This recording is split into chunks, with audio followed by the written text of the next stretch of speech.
Jesus vai a um casamento. 2 dias depois, houve um casamento no povoado de Canaã, na região da Galileia, e a mãe de Jesus estava ali. Jesus e seus discípulos também tinham sido convidados para o casamento. Quando acabou o vinho, a mãe de Jesus lhe disse: "O vinho acabou." Jesus respondeu: "Não é preciso que a senhora diga o que eu devo fazer. Ainda não chegou a minha hora." Então ela disse aos empregados: "Façam o que lhe mandar." Ali perto estavam 6 potes de pedra. Em cada um cabiam entre 80 e 120 litros de água. Os judeus usavam a água que guardavam meses nesses potes nas suas cerimônias de purificação. Jesus disse aos empregados: "Encham de água esses potes." E eles os encheram até a boca. Em seguida, Jesus mandou: "Agora tirem um pouco da água desses potes e levem ao dirigente da festa." E eles os levaram. Então o dirigente da festa provou a água, e a água tinha virado vinho. Eles não sabiam de onde tinha vindo aquele vinho, mas os empregados sabiam, pois por isso ele chamou o noivo e disse: "Todos costumam servir primeiro o vinho bom, e depois que os convidados já beberam muito, serve um vinho comum, mas você guardou até agora o melhor vinho." Jesus fez que esse seu primeiro milagre em Canaã da Galileia. Assim ele revelou a sua natureza divina, e os seus discípulos creram nele. Depois disso, Jesus e sua mãe e seus irmãos e seus discípulos foram para a cidade de Cafarnaum e ficaram alguns dias ali. Jesus vai ao templo. Alguns dias antes da Páscoa dos judeus, Jesus foi para a cidade de Jerusalém. No pátio do templo, encontrou pessoas vendendo bois, ovelhas e pombas.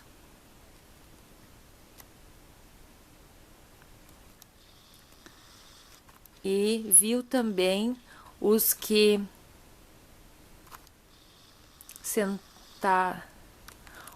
estavam sentados às suas mesas tocando dinheiro para o povo. Então ele fez um chicote de cordas e expulsou toda aquela gente dali, e também as ovelhas e os bodes. Virou as mesas do que trocavam dinheiro, e as moedas se espalharam pelo chão, e disse aos que vendiam pombas: "Tirem tudo isso daqui. Parem de fazer da casa de meu pai um mercado."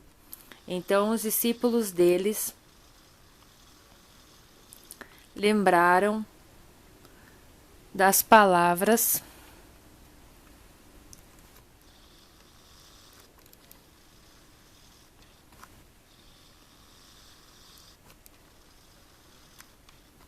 das Escrituras Sagradas que diziam: "O meu amor pela tua casa, ó Deus, queima dentro de mim como fogo."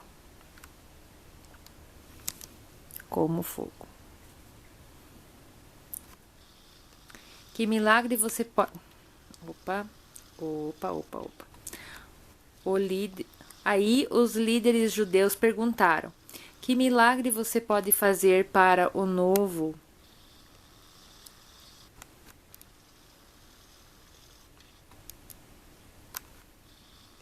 Para nos provar que tem autoridade para fazer isso, Jesus respondeu: "Derrubem esse templo e eu o construirei de novo em 3 dias." Jesus respondeu: "Derrubem esse templo e eu o construirei de novo em 3 dias." Eles disseram: "A construção desse templo levou 46 anos, e você diz que vai construir de novo em 3 dias?" Porém, o templo do qual Jesus estava falando era o seu próprio corpo. Quando Jesus foi ressuscitado, os 3 discípulos lembraram que ele tinha dito isso e então creram nas Escrituras sagradas e nas palavras dele. Jesus sabe o que as pessoas pensam. Quando Jesus estava em Jerusalém durante a festa da Páscoa, muitos creram nele porque viram os milagres que ele fazia. Mas Jesus não confiava neles, pois os conhecia muito bem, e ninguém precisava falar com ele sobre qualquer pessoa, pois ele sabia o que cada pessoa pensava. Jesus e Nicodemos. Havia um fariseu chamado Nicodemos, que era líder dos judeus. Uma noite ele foi visitar Jesus e disse: Rabi, nós sabemos que o Senhor é um mestre de Deus, que Deus enviou, pois ninguém pode fazer esses milagres se Deus não estiver com ele. Jesus respondeu: Eu afirmo ao Senhor que isso é verdade. Ninguém pode ver o reino de Deus se não nascer de novo. Nicodemos perguntou: Como é que um homem velho pode nascer de novo? Será que ele pode voltar para a barriga de sua mãe e nascer outra vez? Jesus disse: Eu afirmo ao Senhor que isso é verdade. Ninguém pode entrar no reino de Deus se não nascer da água e do Espírito. Quem nasce de pais humanos é um ser de natureza humana. Quem nasce do Espírito é um ser de natureza espiritual.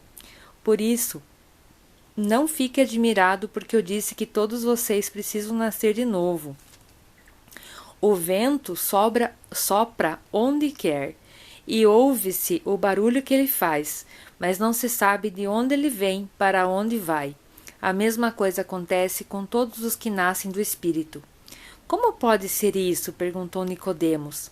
Jesus respondeu: O Senhor é professor do povo de Israel e não entende isso? Pois eu afirmo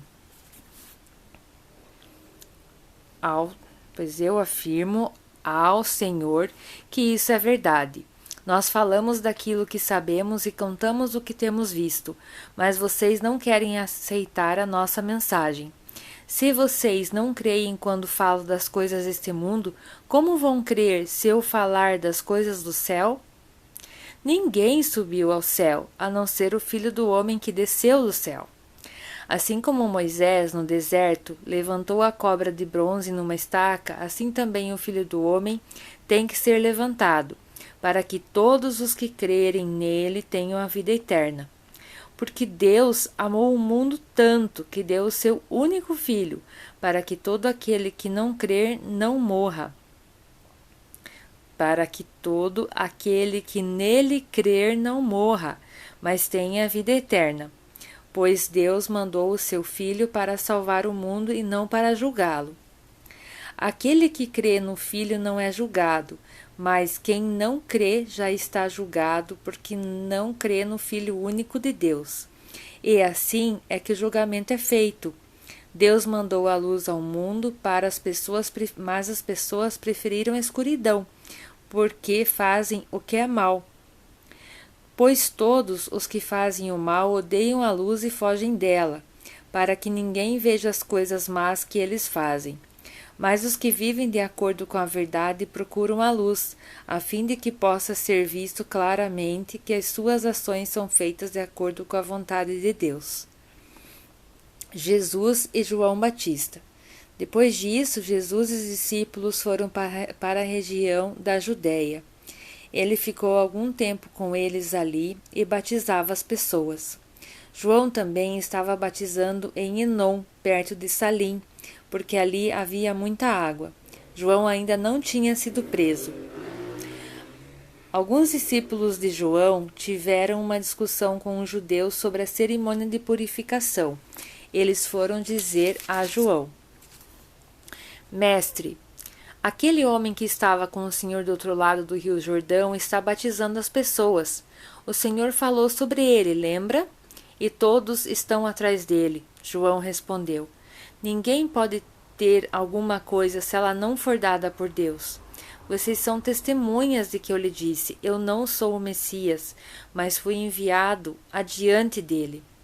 Num casamento, o noivo é aquele a quem a noiva pertence. O amigo do noivo está ali e o escuta. E se alegra quando ouve a voz dele. Assim também o que está acontecendo com Jesus me faz ficar completamente alegre. Ele tem que ficar cada vez mais importante e eu menos importante. Aquele que vem do céu. Aquele que vem de cima é o mais importante de todos, e quem vem da terra é da terra e fala as coisas terrenas. Quem vem do céu é o mais importante de todos. Ele fala daquilo que viu e ouviu, mas ninguém aceita a sua mensagem. Quem aceita a sua mensagem dá prova de que o Deus é a verdade, diz a verdade. Aquele que Deus enviou diz as palavras de Deus, porque Deus dá do seu Espírito sem medida. O Pai ama o Filho e pôs tudo nas mãos dele. Por isso, quem crê no Filho tem a vida eterna.